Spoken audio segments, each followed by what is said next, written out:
ಆಕಾಶವಾಣಿ ಪ್ರದೇಶ ಸಮಾಚಾರ ಓದುತ್ತಿರುವವರು ಅಭಯ ದಾಮ್ಲೆ. ಮುಖ್ಯಾಂಶಗಳು: ಅನರ್ಹ ಬಿಪಿಎಲ್ ಕಾರ್ಡ್ಗಳನ್ನು ಕೂಡಲೇ ರದ್ದುಪಡಿಸುವಂತೆ ಮುಖ್ಯಮಂತ್ರಿ ಸಿದ್ದರಾಮಯ್ಯ ಸೂಚನೆ. ಕೊಪ್ಪಳದಲ್ಲಿ 2,345 ಕೋಟಿ ರೂಪಾಯಿ ವೆಚ್ಚದಲ್ಲಿ ಉಕ್ಕು ಘಟಕ ಸ್ಥಾಪನೆ, ಸಚಿವ ಎಂಬಿ ಪಾಟೀಲ್. ರಾಜ್ಯದಲ್ಲಿ ಅಕ್ರಮ ಗಣಿ ಆಸ್ತಿ ಜಪ್ತಿ ಕಾನೂನಿಗೆ ಅಧಿಕೃತ ಮುದ್ರೆ. ನಾಳೆ ಬೆಂಗಳೂರಿನಲ್ಲಿ ಕಾಮನ್ವೆಲ್ತ್ ಸಂಸದೀಯ ಸಂಘದ ಸಮ್ಮೇಳನ, ಲೋಕಸಭಾಧ್ಯಕ್ಷ ಓಂ ಬಿರ್ಲಾ ಉದ್ಘಾಟನೆ. ಹಾಗೂ ಮದ್ದೂರಿನಲ್ಲಿ 18ಕ್ಕೂ ಹೆಚ್ಚು ಗಣಪತಿಗಳ ಸಾಮೂಹಿಕ ವಿಸರ್ಜನೆ, ನ್ಯಾಯಾಂಗ ತನಿಖೆಗೆ ಬಿಜೆಪಿ ಆಗ್ರಹ. ರಾಜ್ಯದಲ್ಲಿ ಅನರ್ಹ ಬಿಪಿಎಲ್ ಕಾರ್ಡ್ಗಳನ್ನು ರದ್ದುಪಡಿಸಲು ಕಟ್ಟುನಿಟ್ಟಿನ ಕ್ರಮ ಕೈಗೊಳ್ಳಬೇಕು, ಅರ್ಹ ಬಿಪಿಎಲ್ ಕಾರ್ಡುದಾರರಿಗೆ ಯಾವುದೇ ತೊಂದರೆಯಾಗದಂತೆ ನೋಡಿಕೊಳ್ಳಬೇಕು ಎಂದು ಮುಖ್ಯಮಂತ್ರಿ ಸಿದ್ದರಾಮಯ್ಯ ಸೂಚನೆ ನೀಡಿದ್ದಾರೆ. ಆಹಾರ, ನಾಗರಿಕ ಸರಬರಾಜು ಮತ್ತು ಗ್ರಾಹಕರ ವ್ಯವಹಾರಗಳ ಇಲಾಖೆಯ ಪ್ರಗತಿ ಪರಿಶೀಲನಾ ಸಭೆಯಲ್ಲಿ ಅರ್ಹರು ಯಾರಾದರೂ ಬಿಟ್ಟು ಹೋಗಿದ್ದರೆ ಅವರಿಗೆ ಬಿಪಿಎಲ್ ಕಾರ್ಡ್ ನೀಡಲು ಕ್ರಮ ಕೈಗೊಳ್ಳಬೇಕು ಎಂದು ತಿಳಿಸಿದ್ದಾರೆ. ಈಗಾಗಲೇ ಗುರುತಿಸಲಾಗಿರುವ ಅನರ್ಹ ಬಿಪಿಎಲ್ ಪಡಿತರ ಚೀಟಿದಾರರ ಪೈಕಿ 3,65,614 ಪಡಿತರ ಚೀಟಿಗಳನ್ನು ರದ್ದು ಇಲ್ಲವೇ ಬದಲಾವಣೆ ಮಾಡಲಾಗಿದೆ. ಅನ್ನಭಾಗ್ಯ ಯೋಜನೆಯಡಿ ಅಕ್ಕಿಯ ಜೊತೆಗೆ ಪೌಷ್ಟಿಕ ಧಾನ್ಯ, ಅಗತ್ಯ ಆಹಾರ ಸಾಮಗ್ರಿಗಳನ್ನು ಒಳಗೊಂಡ ಕಿಟ್ ಒದಗಿಸುವ ಕುರಿತು ಪರಿಶೀಲನೆ ನಡೆಸಬೇಕು ಎಂದು ಅಧಿಕಾರಿಗಳಿಗೆ ಸೂಚನೆ ನೀಡಿದ್ದಾರೆ. ಪರಿಶಿಷ್ಟ ಜಾತಿ ಮತ್ತು ಪಂಗಡದ ಸಮುದಾಯದವರಿಗೆ ಹೊಸ ನ್ಯಾಯಬೆಲೆ ಅಂಗಡಿಗಳನ್ನು ಆದ್ಯತೆಯ ಮೇಲೆ ನೀಡಲು ಕ್ರಮ ಕೈಗೊಳ್ಳಬೇಕು. ಆಹಾರ ಧಾನ್ಯಗಳನ್ನು ಸರಬರಾಜು ಮಾಡುತ್ತಿರುವ ವಾಹನಗಳಿಗೆ ಜಿಪಿಎಸ್ ಟ್ರ್ಯಾಕರ್ಗಳನ್ನು ಅಳವಡಿಸಬೇಕು. ರಾಜ್ಯದಲ್ಲಿರುವ ಎಲ್ಲಾ ಗೋದಾಮುಗಳಲ್ಲಿ ಸಿಸಿಟಿವಿ ಅಳವಡಿಸಲು ಕ್ರಮ ಕೈಗೊಳ್ಳಬೇಕು ಎಂದು ನಿರ್ದೇಶನ ನೀಡಿದ್ದಾರೆ. ಆಹಾರ ಮತ್ತು ನಾಗರಿಕ ಸರಬರಾಜು ನಿಗಮದಲ್ಲಿ ಖಾಲಿ ಇರುವ ಅಗತ್ಯ ಸಿಬ್ಬಂದಿಗಳ ನೇಮಕಾತಿಗೆ ಸೂಕ್ತ ಕ್ರಮ ಕೈಗೊಳ್ಳಲಾಗುವುದು ಎಂದು ಮುಖ್ಯಮಂತ್ರಿ ತಿಳಿಸಿದ್ದಾರೆ. ಬಜಾಜ್ ಗ್ರೂಪ್ ಜೊತೆಗಿನ ಸಹಭಾಗಿತ್ವದ ಮುಕಂದ್ ಸುಮಿ ಕಂಪನಿ ಮೂಲಕ ಕೊಪ್ಪಳದಲ್ಲಿನ ಉಕ್ಕು ತಯಾರಿಕಾ ಘಟಕದಲ್ಲಿ 2,345 ಕೋಟಿ ರೂಪಾಯಿ ಬಂಡವಾಳ ಹೂಡಿಕೆ ಮಾಡುವುದನ್ನು ಸುಮಿಟೊಮೊ ಖಚಿತಪಡಿಸಿದೆ. ಈ ಕುರಿತು ಬೃಹತ್ ಕೈಗಾರಿಕಾ ಸಚಿವ ಎಂಬಿ ಪಾಟೀಲ್ ಮಾಹಿತಿ ನೀಡಿದ್ದು, ಈ ಘಟಕವು 2028ರ ವೇಳೆಗೆ ಕಾರ್ಯಾರಂಭ ಮಾಡಲಿದೆ. ವಾರ್ಷಿಕ 3,50,000 ಟನ್ಗಳಷ್ಟು ಕಬ್ಬಿಣ, ಉಕ್ಕು ತಯಾರಿಸುವ ಸಾಮರ್ಥ್ಯ ಹೊಂದಿದೆ ಎಂದು ಅವರು ತಿಳಿಸಿದ್ದಾರೆ. ಪಾಲುದಾರಿಕೆಯಡಿ ಹುಬ್ಬಳ್ಳಿಯಲ್ಲಿರುವ ಪ್ರತಿಷ್ಠಿತ new government electric factory NGEF ಕಾರ್ಖಾನೆ ಪುನಶ್ಚೇತನದ ಸಾಧ್ಯತೆಗಳ ಕುರಿತು ಜಪಾನಿನ ಜೆಎಫ್ಇ ಶೋಜಿ ಕಂಪನಿ ಜೊತೆ ಸಚಿವ ಎಂಬಿ ಪಾಟೀಲ್ ಮಾತುಕತೆ ನಡೆಸಿದ್ದು, ಕಾರ್ಖಾನೆಗೆ ಆಹ್ವಾನ ನೀಡಿದ್ದಾರೆ.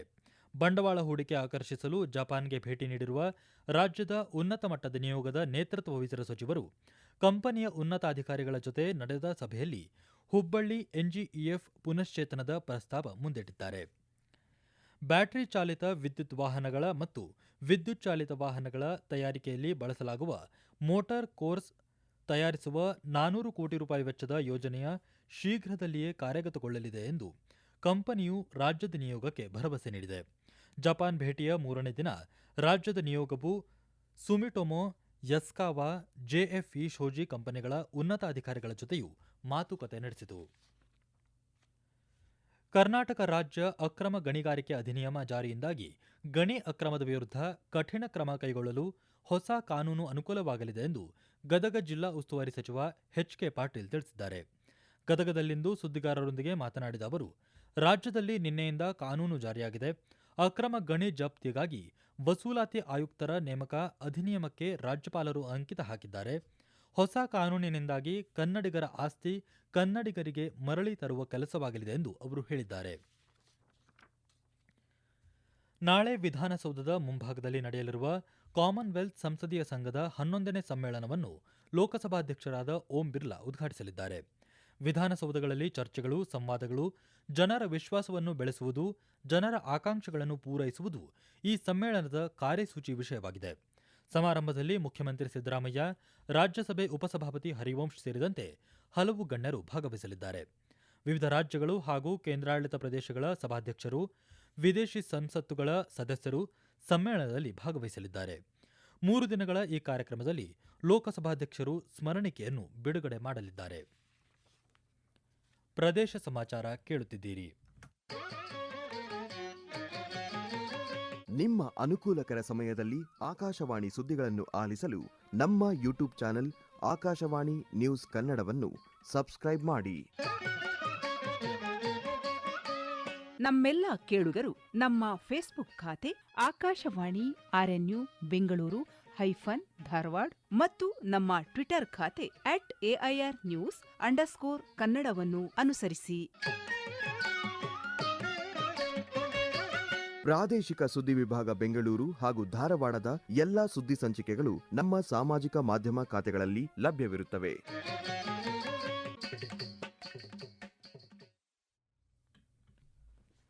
ಮದ್ದೂರು ನಗರದಲ್ಲಿಂದು 18ಕ್ಕೂ ಹೆಚ್ಚು ಗಣಪತಿಗಳನ್ನು ಸಾಮೂಹಿಕ ವಿಸರ್ಜನೆ ಮಾಡಲಾಯಿತು. ಈ ಸಂದರ್ಭದಲ್ಲಿ ಬಿಜೆಪಿ ರಾಜ್ಯಾಧ್ಯಕ್ಷ ಬಿವೈ ವಿಜಯೇಂದ್ರ, ಪ್ರತಿಪಕ್ಷ ನಾಯಕ ಆರ್ ಅಶೋಕ ಸೇರಿದಂತೆ ಹಲವರು ಉಪಸ್ಥಿತರಿದ್ದರು. ಈ ನಡುವೆ ರಾಜ್ಯ ಬಿಜೆಪಿ ನಿಯೋಗ ಮದ್ದೂರು ಪಟ್ಟಣದಲ್ಲಿಂದು ಮಂಡ್ಯ ಜಿಲ್ಲಾಡಳಿತವನ್ನು ಭೇಟಿ ಮಾಡಿ ಗಣೇಶ ವಿಸರ್ಜನೆ ಹಿಂಸಾಚಾರ ಮತ್ತು ಅದರ ಸುತ್ತಲಿನ ಘಟನೆಗಳ ಬಗ್ಗೆ ಮಾಹಿತಿ ಪಡೆದುಕೊಂಡಿದೆ. ಬಳಿಕ ಮಾತನಾಡಿದ ಬಿಜೆಪಿ ರಾಜ್ಯಾಧ್ಯಕ್ಷ ಬಿವೈ ವಿಜಯೇಂದ್ರ, ಘಟನೆ ಕುರಿತಂತೆ ನ್ಯಾಯಾಂಗ ತನಿಖೆ ನಡೆಸಬೇಕೆಂದು ಒತ್ತಾಯಿಸಿದ್ದಾರೆ. ಪ್ರತಿಪಕ್ಷ ನಾಯಕ ಆರ್ ಅಶೋಕ ಮಾತನಾಡಿ, ಇದು ಪೂರ್ವ ನಿಯೋಜಿತ ಕೃತ್ಯ ಎಂದು ಆರೋಪಿಸಿದ್ದಾರೆ. ಹಾವೇರಿ, ಬಳ್ಳಾರಿ ಹಾಗೂ ವಿಜಯನಗರ ಜಿಲ್ಲೆಗಳ ಅಚ್ಚುಕಟ್ಟು ಪ್ರದೇಶ ವ್ಯಾಪ್ತಿ ಹೊಂದಿರುವ ವರದಾ ನದಿ ಹಾಗೂ ಧಾರವಾಡ, ಉತ್ತರ ಕನ್ನಡ ಜಿಲ್ಲೆಗಳಲ್ಲಿ ಹರಿಯುವ ಬೇಡ್ತಿ ನದಿ ಜೋಡಣೆಯ ಹಳೆ ಯೋಜನೆಯಲ್ಲಿ ಮಾರ್ಪಾಡು ಮಾಡಲಾಗಿದೆ ಎಂದು ಹಾವೇರಿ ಸಂಸದ ಬಸವರಾಜ ಬೊಮ್ಮಾಯಿ ತಿಳಿಸಿದ್ದಾರೆ. ಹಾವೇರಿಯಲ್ಲಿಂದು ಸುದ್ದಿಗಾರರೊಂದಿಗೆ ಮಾತನಾಡಿದ ಅವರು, ಈ ಬಗ್ಗೆ ಜನರಿಗೆ ಸಂಪೂರ್ಣ ಮಾಹಿತಿ ಕೊಡುವ ಅಗತ್ಯವಿದೆ ಎಂದು ಹೇಳಿದ್ದಾರೆ. ವರದಾ ಬೇಡ್ತಿ ನದಿ ಜೋಡಣೆಯಿಂದ ಉತ್ತರ ಕನ್ನಡ ಜಿಲ್ಲೆಯ ಜನತೆಗೆ ಯಾವುದೇ ನಷ್ಟ ಉಂಟಾಗುವುದಿಲ್ಲ. ಯೋಜನೆ ಜಾರಿಯ ಬಗ್ಗೆ ಆ ಭಾಗದ ರಾಜಕೀಯ ಮುಖಂಡರು, ಮಠಾಧೀಶರು ಹಾಗೂ ಜನರ ಜೊತೆಗೆ ಚರ್ಚೆ ನಡೆಸಿ ಅವರ ಮನವೊಲಿಸಬೇಕಿದೆ ಎಂದು ಸ್ಪಷ್ಟಪಡಿಸಿದ್ದಾರೆ. ಹಿಂದಿನ ಸ್ವರೂಪದಲ್ಲಿ ವರದಾ ಬೇಡ್ತಿ ಆದಾಗ ಬಹಳಷ್ಟು ನಷ್ಟ ಆಗ್ತದೆ ಅಲ್ಲಿಯ ನೈಸರ್ಗಿಕ ಸಂಪತ್ತಿಗೆ ಅಂತ ಹೇಳಿ ವಿರೋಧವನ್ನು ಮಾಡಿ, ಆದ್ದರಿಂದ ಈಗ ಅದನ್ನು ಮಾರ್ಪಾಡು ಮಾಡಿ ಯಾವುದೇ ರೀತಿಯ ನಷ್ಟ ಆಗದಂತೆ ಯೋಜನೆಗಳನ್ನು ರೂಪಿಸಿದ್ದೇವೆ. ಇದು ದಕ್ಷಿಣ ಕನ್ನಡ ಜಿಲ್ಲೆಯ ಜನರಿಗೆ ಸಂಪೂರ್ಣವಾದ ಮಾಹಿತಿ ಕೊಡುವಂಥದ್ದು ಅವಶ್ಯಕತೆ ಇದೆ. ನಾನು ರಾಜ್ಯ ಸರ್ಕಾರಕ್ಕೆ ಆಗ್ರಹ ಮಾಡ್ತೀನಿ, ಈ ಯೋಜನೆಯ ಬಗ್ಗೆ ಸಂಪೂರ್ಣವಾದ ಮಾಹಿತಿಯನ್ನು ಸಾರ್ವಜನಿಕರಲ್ಲಿ ಹಂಚಿಕೊಂಡು ಸಂಬಂಧಪಟ್ಟಂಥ ಉತ್ತರ ಕನ್ನಡ ಜಿಲ್ಲೆಯ ಮುಖಂಡರ ಜೊತೆಗೆ, ಸ್ವಾಮೀಜಿಯವರ ಜೊತೆಗೆ ಚರ್ಚೆಯನ್ನು ಮಾಡಿ ಅವ್ರ ಮನವೊಲಿಕೆಯನ್ನು ಮಾಡುವಂಥ ಕೆಲಸ ಮಾಡಬೇಕು.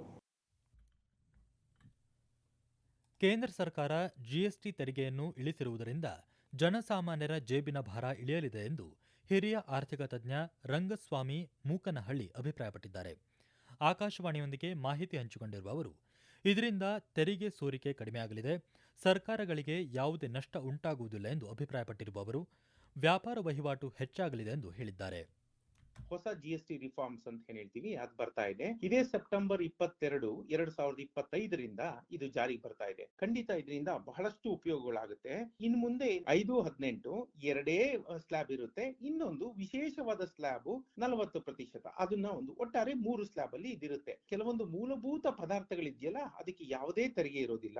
ಇದರಲ್ಲಿ ಬಹುತೇಕ ನಾಗರಿಕರಿಗೆ ಖುಷಿ ಕೊಡುವ ಅಂಶ ಏನಂತಂದ್ರೆ, life insurance premium, health insurance ಇರುತ್ತಲ್ಲ ಪ್ರೀಮಿಯಂ, ಅವುಗಳ ಮೇಲೆ 18% ತೆರಿಗೆ ಹಾಕ್ತಾ ಇದ್ರು. ಈಗ ಅದು 0 ಮಾಡಿದ್ದಾರೆ. ಹೀಗಾಗಿ ನಮ್ಮೆಲ್ಲರ ಜೋಬ್ಗೆ ಒಂದಷ್ಟು ಭಾರ ಕಡಿಮೆ ಆಗುತ್ತೆ. ಅದೇ ಸಮಯದಲ್ಲಿ ಭಾರತದ ಆರ್ಥಿಕತೆ GDP ಕೂಡ ಹೆಚ್ಚಾಗುತ್ತೆ, ಕನ್ಸಂಪ್ಷನ್ ಹೆಚ್ಚಾಗುತ್ತೆ. ಹಾಗೆ ಸರ್ಕಾರಕ್ಕೂ ಕೂಡ ಆದಾಯ ಕೂಡ ಸೋರಿಕೆ ಆಗೋದಿಲ್ಲ, ಕಡಿಮೆ ಆಗೋದಿಲ್ಲ, ಅದು ಹೆಚ್ಚಾಗ್ತಾನೆ ಹೋಗುತ್ತೆ.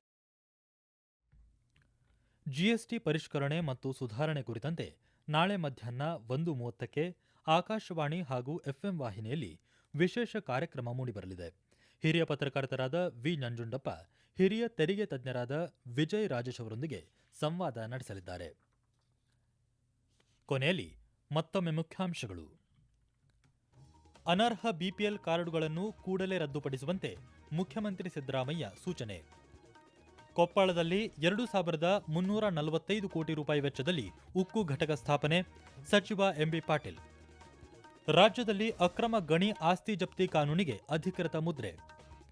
ನಾಳೆ ಬೆಂಗಳೂರಿನಲ್ಲಿ ಕಾಮನ್ವೆಲ್ತ್ ಸಂಸದೀಯ ಸಂಘದ ಸಮ್ಮೇಳನ, ಲೋಕಸಭಾಧ್ಯಕ್ಷ ಓಂ ಬಿರ್ಲಾ ಉದ್ಘಾಟನೆ. ಹಾಗೂ ಮದ್ದೂರಿನಲ್ಲಿ 18ಕ್ಕೂ ಹೆಚ್ಚು ಗಣಪತಿಗಳ ಸಾಮೂಹಿಕ ವಿಸರ್ಜನೆ, ನ್ಯಾಯಾಂಗ ತನಿಖೆಗೆ ಬಿಜೆಪಿ ಆಗ್ರಹ. ಇಲ್ಲಿಗೆ ಪ್ರದೇಶ ಸಮಾಚಾರ ಮುಗಿಯಿತು. ನಮ್ಮ ಮುಂದಿನ ವಾರ್ತಾ ಪ್ರಸಾರ 7:35 ನಿಮಿಷಕ್ಕೆ.